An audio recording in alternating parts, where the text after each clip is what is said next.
সামরিক শাসক এরশাদ বিরোধী আন্দোলনের মাধ্যমে মায়ের সঙ্গে রাজনীতিতে আসেন তারেক রহমান। ১৯৮৮ সালে বগুড়ার গাবতলী উপজেলা বিএনপির সদস্য হিসেবে আনুষ্ঠানিকভাবে সক্রিয় হন রাজনীতিতে। বিএনপির এই শীর্ষ নেতা ৩৭ বছরের রাজনৈতিক জীবনে ১৭ বছরই ছিলেন নির্বাসিত। সেনা সমর্থিত তত্ত্বাবধায়ক সরকারের আমলে ১৮ মাস জেল খাটেন। সাইদ আরমান জানাচ্ছেন তারেক রহমানের রাজনৈতিক জীবন ও ঘুরে দাঁড়ানোর গল্প। তারেক রহমান ১৭ বছর ৩ মাস ১৪ দিন পর মাতৃভূমি বাংলাদেশে পা রাখলেন। ২০০৮ সালের ডিসেম্বর মাসে পরিবারের সদস্যদের নিয়ে লন্ডনে যান। তার আগে ২০০৭ সালের জানুয়ারি মাসে সেনা সমর্থিত সরকারের আমলে তাকে গ্রেপ্তার করা হয়। ১৮ মাস জেল খাটেন প্রয়াত রাষ্ট্রপতি জিয়াউর রহমানের বড় ছেলে। ৬০ বছর বয়সী তারেক রহমান বাংলাদেশে ফিরলেন নতুন রাজনৈতিক প্রেক্ষাপটে। ১৯৮৮ সালে মা সাবেক প্রধানমন্ত্রী বেগম খালেদা জিয়ার সঙ্গে স্বৈরাচার সামরিক শাসক হুসেইন মোহাম্মদ এরশাদের পতনের আন্দোলনে রাজপথে নামেন। তখনই তিনি বগুড়ার গাবতলী উপজেলা বিএনপির সদস্য হিসেবে বিএনপির রাজনীতিতে সক্রিয় হতে শুরু করেন।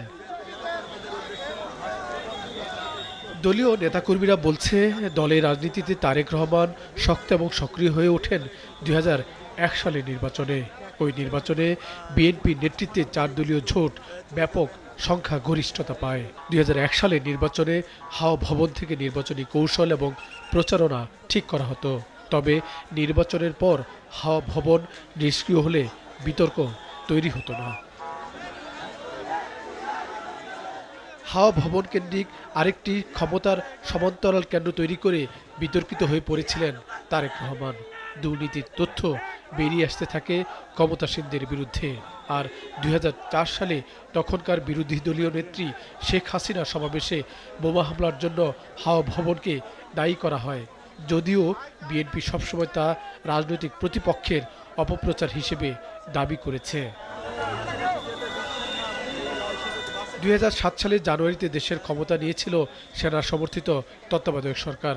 ওই সময় দুর্নীতি নালিশে তারেক রহমান গ্রেপ্তার হন। গ্রেপ্তারের পর র্যাব বুলেট প্রুফ জ্যাকেট এবং হেলমেট পরিয়ে ঢাকার একটি আদালতে তোলেন তাকে। জিজ্ঞাসাবাদের জন্য নেওয়া হয় রিমান্ডে।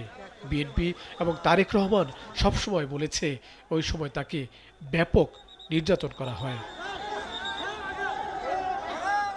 ২০০২ সালে দলের সিনিয়র যুগ্ম মহাসচিব পদ তৈরি করলে তারেক রহমান সেই পদে যোগ দেন। এটি ছিল দলের রাজনীতিতে তার বড় উল্লম্ঘন, কারণ জিয়া পরিবারের সদস্য হিসেবে এটা পেয়েছিলেন বলে প্রচার রয়েছে। আর ২০১৮ সালে দুর্নীতির মামলায় খালেদা জিয়া কারাগারে যাওয়ার পর তিনি দলের ভারপ্রাপ্ত চেয়ারম্যান হিসেবে দায়িত্ব নেন। দলের দায়িত্ব নেয়ার পর লন্ডন থেকেই সক্রিয় হয়ে ওঠেন তারেক রহমান। সামাজিক মাধ্যমে সক্রিয় হন, অনলাইনে যুক্ত হতে থাকেন দলের নানা অনুষ্ঠানে, যোগাযোগ বাড়াতে থাকেন তৃণমূলে এবং দলীয় হাইকমান্ডে, আর চরম প্রতিকূলতা সামাল দিয়ে দলকে সুসংহত রাখেন। তারেক রহমান আজ এমন এক সময় দেশে ফিরলেন যখন রাজনীতি নতুন মোড় নিয়েছে। এই প্রত্যাবর্তন কেবল দলীয় রাজনীতির জন্য নয়, সামগ্রিক রাজনীতির অঙ্গনে একটি গুরুত্বপূর্ণ এবং তাৎপর্যপূর্ণ। তার দেশে ফেরা বিএনপির রাজনীতিতে নতুন গতি এনে দেবে। এই প্রত্যাবর্তন দলের নেতাকর্মীদের কাছে কেবল একটি আগমন নয়, ১৭ বছরের নির্বাসিত জীবন থেকে ফিরে আসার গল্প, নতুন রাজনীতি আর নতুন করে পথ চলার সংকল্প।